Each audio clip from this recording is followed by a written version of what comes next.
ज्ञानेश्वरीचा, गाथेचा, सर्व वाङ्मयाचा आणि त्याचबरोबर आपल्या या पसायदान रूपी प्रार्थनेचा सुद्धा. कारण ही पसायदान प्रार्थना मी मोठ्या माणसाच्या मुखातून पुण्यातल्या एका कार्यक्रमात ऐकलं होतं की संपूर्ण जगामध्ये, जगात काही वादविवाद तंटे होऊ नये, अडचण येऊ नये म्हणून संयुक्त राष्ट्रसंघ युनेस्को नावाची संस्था आहे आणि त्या युनोच्या ऑफिसमध्ये जगातल्या सर्वांच्या कल्याणाची प्रार्थना कोणत्या वाङ्मयात सापडते शोध चालू होता. बऱ्याच धर्मग्रंथांचा धांडोळा घेतला, पुस्तकांचा धांडोळा घेतला, पण प्रत्येकाने आपल्या धर्मापुरती, आपल्या प्रांतापुरती अशी मर्यादित प्रार्थना केलेली होती.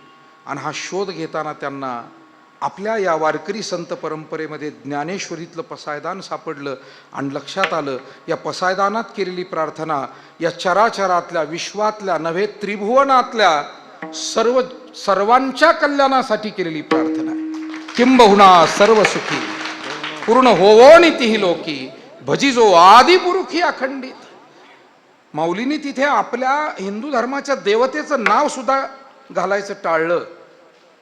विचार करण्यासारखी गोष्ट आहे. प्रत्येक ठिकाणी अभिमान दाखवावा आणि वादच घालावे असा अर्थ नाही आहे.